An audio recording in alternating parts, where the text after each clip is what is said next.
Hey everyone, welcome to another speed knot with me. This is another project commissioned by a friend that features the same triple moon top portion as last time, but this time we have some lilies as the bottom part.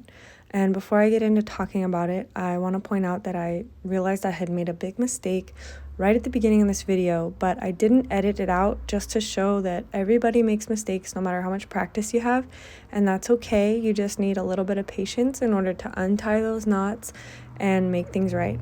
With that said, this is my pattern number 110615 on braceletbook.com. You can find it there and make it yourself if you want to. In my last speed knotting video, I mentioned how the knotted moon actually came out a little more elongated than I had hoped due to my knots being a bit longer than they are wide. So in this version of the design, I altered it to reflect that previous outcome, and I was really happy to see that this time I got it right. But I didn't record that portion of the knotting just because the last video already had the whole moons and I didn't want to be too repetitive.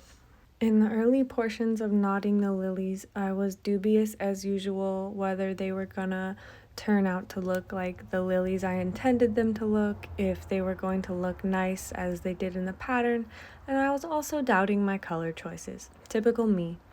But as I knotted along, I gained more and more confidence and slowly started to believe that things were gonna turn out good. With the introduction of the bright yellow and the brighter red color, I gained a lot of motivation and confidence because it started to kind of come together more mentally for me at that time.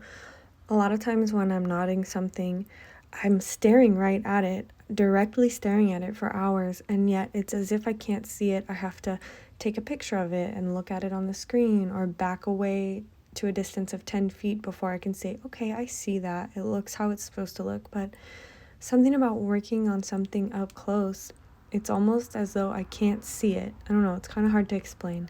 But with the newfound motivation from the brighter colors, it was only a matter of, I think, 2 or 3 days before I finished the entire piece.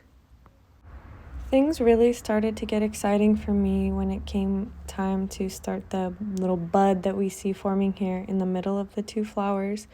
Something about that little bud in the middle is so cute to me. It was pretty challenging to keep the row widths the same overall due to all the variable color changes in this part.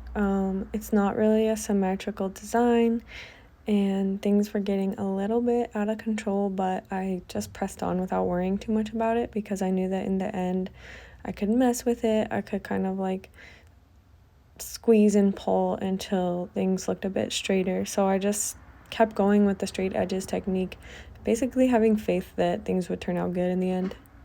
Something that slows down my workflow when it comes to knotting is neck pain and like muscle tightness in general. I know that it's important to keep an eye on your posture and take frequent breaks, but if anybody has any tips about how to avoid neck pain, I'd be glad to hear it.